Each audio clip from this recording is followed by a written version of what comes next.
우리 좌위계 친구들 좀 이렇게 인사를 나누도록 하겠습니다. 주님께서 자신에게 부르짖으라고 말씀하십니다. 시작. 주님께서 자신에게 부르짖으라고 말씀하십니다. 예. 한 번 더 또 언제나처럼 인사해야 되겠죠. 목사님 안식월 지나고 보니 살찐 것 같습니다. 시작. 목사님 안식월 지나시고 보니 살찌신 것 같습니다. 예. 한 달 바쁜 일정들 속에서 원래 안식월의 의미들을 좀 찾는 것들이 많이 어려운 상황들이었지만 그래도 또 많은 분들을 좀 만나고 나누고 했던 것들 속에서 또 귀한 돌아봄의 시간들을 좀 가질 수 있게 해주신 또 교회와 성도분들 또 빈자리를 채워주신 또 모든 분들께 감사를 드립니다. 오늘 이 자리에 함께 모여 예배하며 나아가는 우리 추석을 맞이해서 함께 예배하는 우리 모두를 한 번 또 진심으로 서로 좀 축복하길 원하는데요. 한 번 더 여러분들 옆에 계신 분들과 함께 같이 인사를 나누도록 하겠습니다. 주님의 이름으로 당신을 진짜로 축복합니다. 시작. 주님의 이름으로 당신을 진짜로 축복합니다. 한국교회 성도들이 좋아하는 여러 구절들이 많이 있는데요.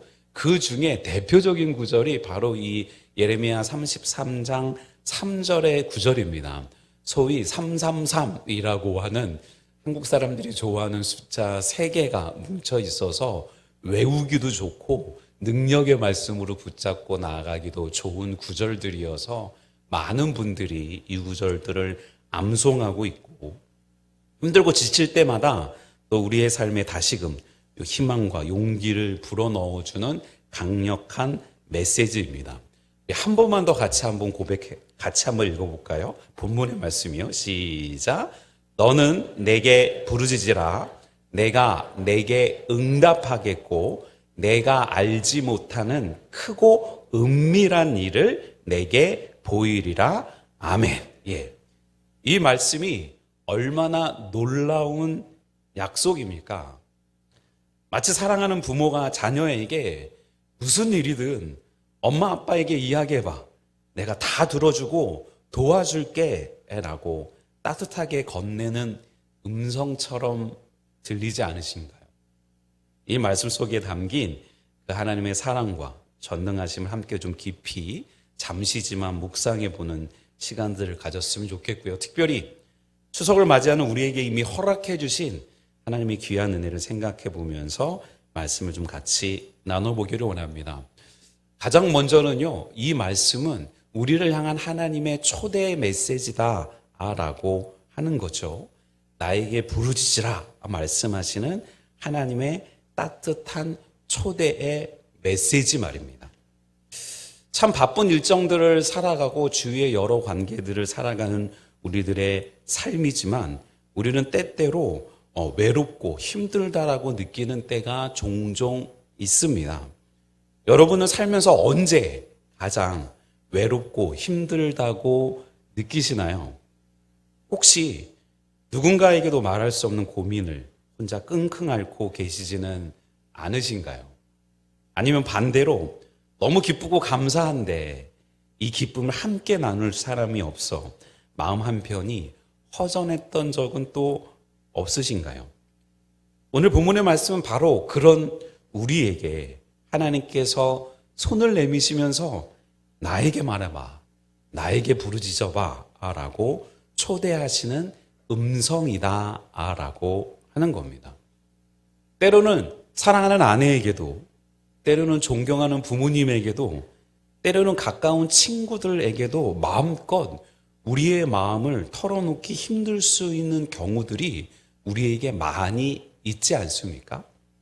사랑하는 자녀들에게 엄마 아빠가 너희가 필요한 모든 것들은 다 들어줄 테니 한번 이야기해봐. 그 말을 듣고 어머니, 사실은 저는 이런 걸 원합니다. 아버지, 사실은 저는 이런 거를 원합니다. 라고 할 때 그 어머님, 아버님이 그래 알았어. 그렇게 하도록 해라. 라고만 하지 않는 경우들이 많이 있기 때문에 우리는 우리의 마음과 생각들을 가까운 사람들과도 나누는데 참 많이 힘들어 하는 것 같습니다. 하나님께서는 우리가 어떤 상황이 있든지 간에 우리의 가장 깊은 곳에 있는 마음의 소리까지도 그분께 알리기를 원하시는 것 같습니다. 우리의 모든 기쁨과 슬픔, 염려와 소망, 심지어 가장 부끄럽고 숨기고 싶은 부분까지도 그분께 솔직하게 내어놓기를 기다리고 계신다라는 거죠. 한 가지 곰곰이 생각해 봐야 되는 것들은 이미 그걸 다 알고 계시는 하나님께서 나에게 이야기해봐, 나에게 부르짖어봐 라고 초대하고 계신다라는 겁니다. 성경은 우리에게 끊임없이 하나님께 부르짖으라고 권면합니다. 시편 50편 15절은 환난 날에 나를 부르라. 내가 너를 건지리니 네가 나를 영화롭게 하리라 라고 하는 말씀. 우리가 어려움에 처했을 때 가장 먼저 주님을 찾으라는 분명한 메시지입니다. 마치 어린아이가 넘어져서 울 때 엄마를 찾는 것처럼 우리는 본능적으로 하나님을 찾아야 합니다. 하나님은 우리의 절규를 외면하지 않으시고 우리를 건져주심으로 말미암아 당신의 영광을 받으시는 분이다 라고 선포하고 계시기 때문입니다. 그리고 우리의 일상적인 염려에 대해서도 하나님은 이렇게 말씀하십니다. 잘 알고 있는 구절인 빌립보서 4장부터의 구절, 6절부터의 구절인데요. 아무것도 염려하지 말고 오직 모든 일에 기도와 간구로 너희 구할 것을 감사함으로 하나님께 아뢰라. 그리하면 모든 지각에 뛰어난 하나님의 평강이 그리스도 예수 안에서 너희 마음과 생각을 지키시리라 라고 말입니다. 우리가 염려하는 것들을 혼자 짊어지고 끙끙 앓지 말고 하나님께 다 맡겨드리라는 말씀입니다. 이것이 바로 부르짖는 삶의 시작인 것입니다. 나의 힘으로 할 수 없는 일들, 답답하고 막막한 문제들을 주님께 솔직히 내어놓는 것입니다. 어떤 분들은 하나님께 너무 사소한 것까지 말씀드려도 될까라고 생각하실지도 모르겠지만 베드로전서 5장 7절은 너희 염려를 다 주께 맡기라. 이는 그가 너희를 돌보심이라 라고 말씀하고 계십니다. 우리의 작은 염려까지도 주님께서는 굉장히 중요하게 여겨주시기 때문입니다. 주변에 우리의 마음을 이해하는 사람들도 때로는 그렇게 하찮은 것처럼 여기고 가볍게 여기는 것처럼 여기는 그 어떤 상황일지라도 주님은 굉장히 중요히 우리의 마음과 입술의 고백을 듣고 계시는 분이라는 거죠. 주님은 우리의 모든 것을 알고 계시며 우리를 돌보시는 분이시기 때문입니다. 사랑하는 성도 여러분, 여러분들의 마음속에 어떤 소원이 있으십니까? 어떤 아픔이 있으십니까? 어떤 감사가 넘쳐납니까? 오늘 이 시간 하나님께 솔직히 아뢰는 시간을 가져보면 어떻겠습니까? 그것이 어떤 것이든 하나님은 기꺼이 들으실 준비가 되어 계셔서 나에게 부르짖으라 말씀하고 계시니 우리의 부르짖음을 통해 하나님과의 친밀한 관계가 더욱 깊어질 것입니다. 여러분의 모든 것들을 하나님께 아뢰십시오. 하나님은 여러분을 초대하고 기다리고 계시는 분입니다. 저분들과 좀 함께 그렇게 권면하도록 할까요? 하나님께서 당신을 초대하고 기다리고 계십니다. 시작. 하나님께서 당신을 초대하고 기다리고 계십니다. 예. 그 하나님이 심지어 초대하고 기다리시는 하나님뿐만 아니라 응답하시는 하나님이시다라고 하는 겁니다. 우리가 하나님께 부르짖을 때 하나님은 그저 듣고만 계시는 분이 아니라 내가 너에게 응답하겠고라고 분명히 약속하고 계십니다. 우리의 기도는 허공에 흩어지지 않고 반드시 하나님께 상달되면서 그분은 당신의 가장 좋은 때에 가장 좋은 방법으로 응답하신다라는 겁니다. 근데 여기서 중요한 것은 하나님의 응답 방식이 우리가 기대하는 것과 다를 수 있다는 점입니다. 우리는 때로 우리가 원하는 방식대로 우리가 원하는 시간에 즉각적인 응답이 오기를 기대합니다. 그래서 응답이 더딜 때 혹은 예상치 못한 방식으로 올 때 하나님은 내 기도는 안 들어주시나 하고 좌절하거나 낙심할 때가 있습니다. 이럴 때 하나님이 조금만 도와주시면 내가 뭔가 할 수 있을 것 같은데 왜 하나님은 응답하시지 않으시지? 라는 생각을 할 때가 있다라는 겁니다. 하지만 그 하나님의 응답은 우리의 생각과 시야를 훨씬 뛰어넘습니다. 그것은 마치 어린 자녀가 달콤한 사탕을 원할 때 부모는 당장 만족을 주기보다 자녀의 건강을 위해 영양가 있는 음식을 주는 것과 같이 말입니다. 성경은 하나님의 응답에 대한 수많은 증거를 우리에게 보여줍니다. 마태복음 7장 7절부터 8절을 기억하십니까? 예수님께서 직접 말씀하신 구절입니다. 구하라 그러면 너에게 주실 것이요 찾으라 그리하면 찾아낼 것이요 문을 두드리라 그리하면 너희에게 열릴 것이니 구하는 이마다 받을 것이요 찾는 이는 찾아낼 것이요 두드리는 이에게 열릴 것이니라 라고 말입니다. 이 말씀은 우리가 하나님께 나아갈 때 그분은 반드시 응답하신다는 믿음을 우리에게 심어줍니다. 이 구절은 구하고 찾고 두드리는 것은 간절히 우리가 하나님 앞에 지속적으로 기도하는 것을 의미합니다.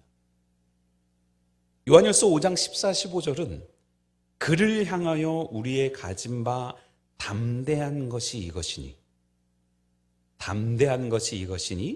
그의 뜻대로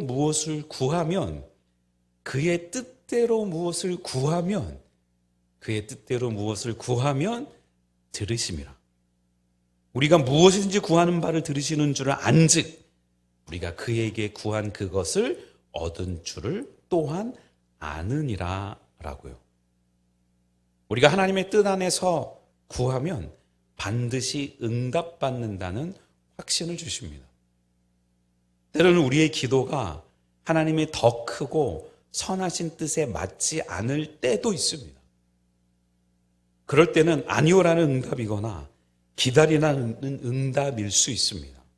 하지만 이 모든 것 또한 우리를 향한 하나님의 사랑의 응답임을 잊지 않는 저와 여러분들 되시기를 주님의 이름으로 축원드립니다. 한번 다니엘의 기도를 생각해 보십시오. 괜히 다니엘의 기도를 20일을 하는 게 아닙니다. 다니엘이 기도했을 때 응답이 즉시 오지 않았다는 거죠. 다니엘서 10장에 보면 영적인 전쟁이 있었기 때문이다라고 우리에게 알려주고 있습니다. 그러나 하나님은 다니엘의 기도를 들으셨고 결국 가장 좋은 때에 응답하셨음을 우리 또한 알고 있습니다. 우리의 삶에도 이와 같은 하나님의 인내와 때를 기다리는 과정이 필요할 수 있는 것입니다. 하나님의 응답은 때로는 예상치 못한 사람을 통해, 때로는 기막힌 우연처럼 보이는 사건을 통해, 때로는 우리 마음속에 주시는 평안과 확신을 통해 찾아옵니다. 중요한 것은 하나님은 결코 침묵하지 않으시며 당신의 자녀인 우리를 향한 선하신 계획을 가지고 계신다는 사실입니다. 우리의 삶 속에서 하나님의 응답을 구하며 인내함으로 기다리는 믿음이 우리에게 필요한 겁니다. 여러분의 삶 속에 하나님의 응답을 어떻게 경험하셨나요? 이번 추석 명절을 보내시면서 그래 하나님께서 나에게 이런 응답을 허락하셨지, 하나님께서 나의 이런 은혜를 허락하셨지 돌아보면서 함께 모인 귀한 지체들과 서로 나누면서 또 한 번 믿음의 성장을 이루어 나아가는 저와 여러분들 되시기를 또 주님의 이름으로 축원드립니다. 그 하나님이 우리에게 응답하시는 내용이 뭐냐면 알지 못하는 크고 은밀한 일이다라고 말씀하십니다. 오늘 말씀의 가장 놀라운 부분이 바로 그것입니다. 네가 알지 못하는 크고 은밀한 일을 내게 보이리라. 우리가 생각하는 것 이상으로 상상할 수 없는 놀라운 일들을 하나님께서 우리에게 보여주시겠다는 약속입니다. 이것은 단순히 우리가 구한 것을 주시는 것을 넘어섭니다.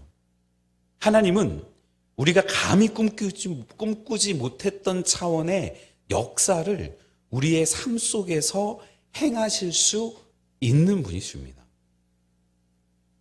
어쩔 수 없이 우리의 지식과 경험은 극히 제한적일 수밖에 없습니다. 우리는 눈앞의 문제에 갇혀 절망하기도 하고 작은 성공에 만족해하고 교만해하기도 합니다. 하지만 하나님의 계획과 지혜는 우리의 상상을 초월하는 겁니다. 우리가 같이 나누었던 이사야 55장 8, 9절의 말씀을 통해서 하나님의 지혜가 얼마나 깊은지 다시 한번 확인해 볼 수 있습니다. 이는 내 생각이 너희의 생각과 다르며 내 길은 너희의 길과 다름이니라. 여호와의 말씀이니라. 이는 하늘이 땅보다 높음 같이 내 길은 너희의 길보다 높으며 내 생각은 너희의 생각보다 높음이라 라는 구절 말입니다. 우리의 시야는 우물한 개구리 같지만 하나님의 시야는 온 우주를 포함합니다. 우리가 알지 못하는 미래, 우리가 상상할 수 없는 놀라운 가능성들이 하나님 안에서는 무궁무진하다는 겁니다. 고린도전서 2장 9절은 기록된 바 하나님이 자기를 사랑하는 자를 위하여 예비하신 모든 것은 눈으로 보지 못하고 귀로 듣지 못하고 사람의 마음으로 생각하지도 못하였다 함과 같으니라 라는 구절과 같이 말입니다. 우리가 알지 못하는 상상조차 할 수 없는 놀라운 축복과 계획이 하나님으로부터 예비되어 있다는 이 말씀입니다. 이 약속은 우리의 기도의 지평을 넓혀줍니다.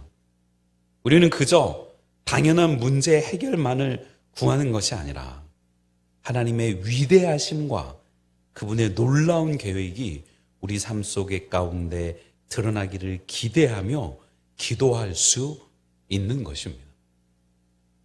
요셉의 삶을 한번 생각해 보십시오.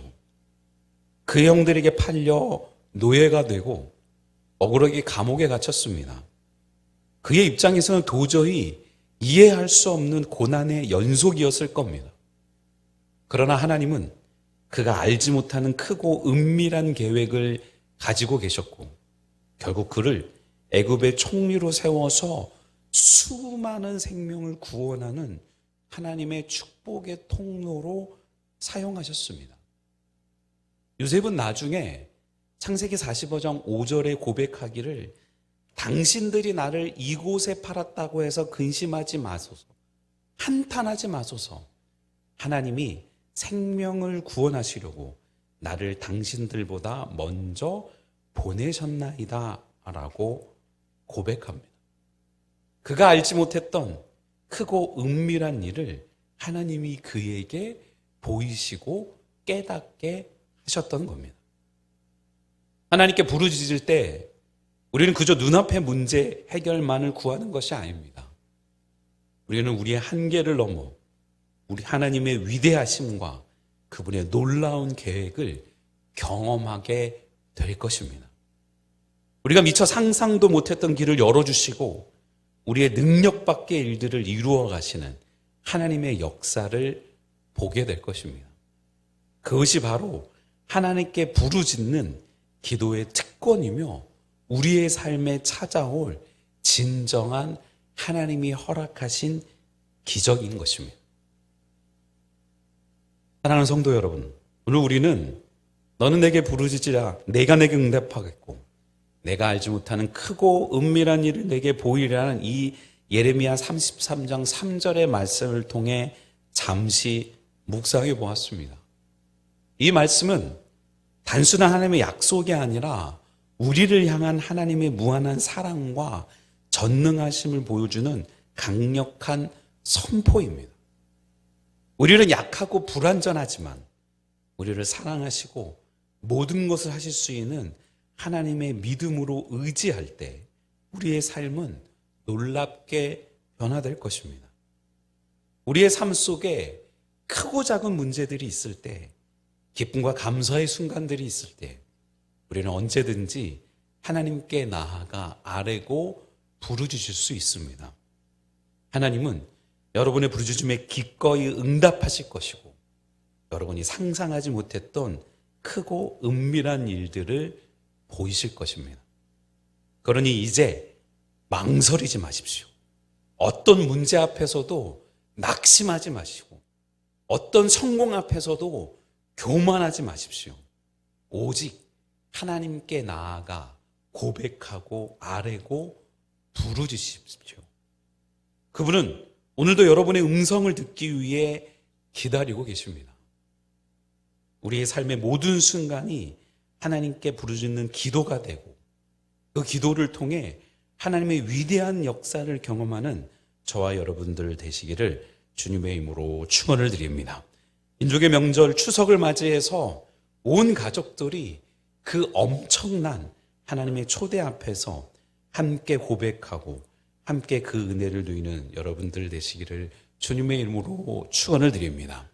그 어느 때보다도 서로를 용납하고 함께 나갈 수 있는 이 시간들 속에서 우리가 용납하고 함께 할 수 있는 힘과 능력들은 한계가 있을 수밖에 없습니다. 하지만 우리를 향하신 하나님의 은혜와 사랑을 알고 경험한 사람이라면 우리는 그 어떤 사람도 용납할 수 있고 그 어떤 상황들 속에서도 담대히 하나님 앞에 나아갈 수 있는 은혜를 누릴 수 있게 될 것 같습니다. 말씀을 시작하기 전에 성도들을 이렇게 돌아보며 있는데 서울에서 내려온 무성이가 예배를 늦게 올라왔습니다. 음악하는 친구니 아침에 일어나는 게 얼마나 힘들었겠습니까? 뒷문을 열고 이렇게 오는 무성이의 얼굴을 딱 보는 순간 뭔가 멋쩍은 듯이 이렇게 하다가 엄마를 발견하고 옆에 딱 앉는 순간 황원미 집사님이 엘보우를 딱 들어가지고 치려고 하나 근데 치는 신용만 하신다는 거죠. 그 아들이 잠을 이기고 나오는 것들을 알고 그나마 이렇게 와준 것들에 고마워하는 어머니의 마음, 그 마음이 괜한 마음이겠습니까? 하나님이 허락하신 하나님의 아름다운 은혜와 사랑을 누린 자들이 나눌 수 있는 그러한 마음 아니겠습니까? 하나님은 오늘도 우리에게 그렇게 말씀하고 초대하고 기다리고 계시니 그 하나님의 은혜를 먼저 받고 누리고 또 주변에 아직 그렇지 못한 이들에게 나누시는 귀한 은혜의 시간 되시기를 또 주님의 이름으로 축원을 드립니다. 축원드립니다.